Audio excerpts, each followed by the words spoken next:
Welcome back. President Biden and other world leaders are weighing an intervention in Haiti. Right now, the Caribbean nation is on the verge of collapse as it deals with a growing humanitarian crisis, gang violence, and a cholera outbreak. You may be wondering, how bad is it? Well, the situation is deteriorating rapidly. There are reports that children cannot get food. In fact, today they're drinking dirty water.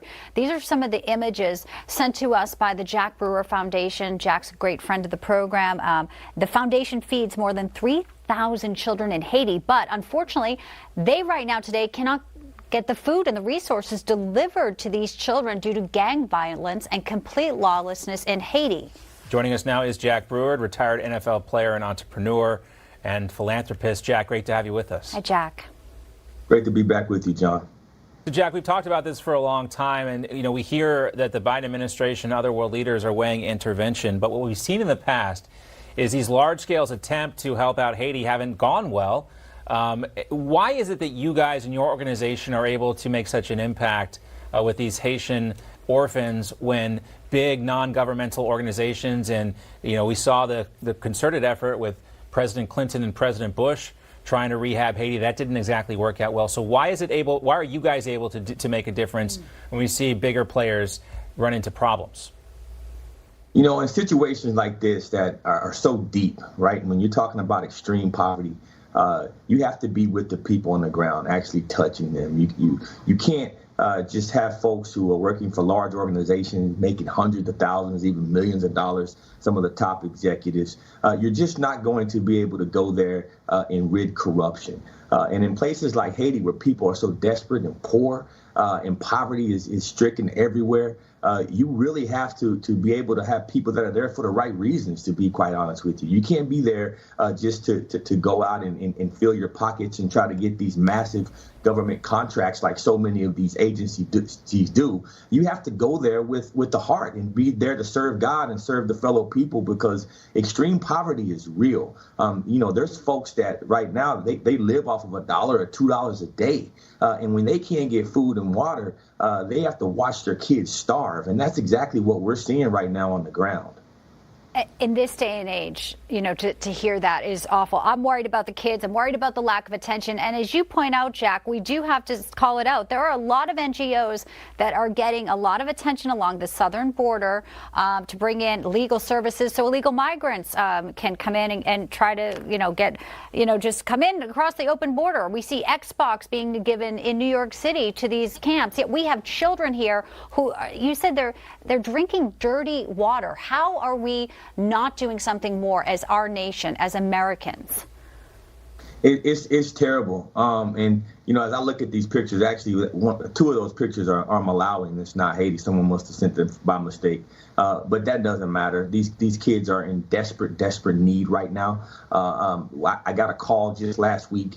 One of our orphanages, we're watching kids have to drink dirty water. We're trying to get filters and filtration systems in. The gangs have the streets blocked off. We're not able to get food and the normal resources. Got to remember, we're feeding hundreds of kids every day. We have a soccer program that we've been sponsoring for the last decade, and we feed these kids every day, and we can't get them food.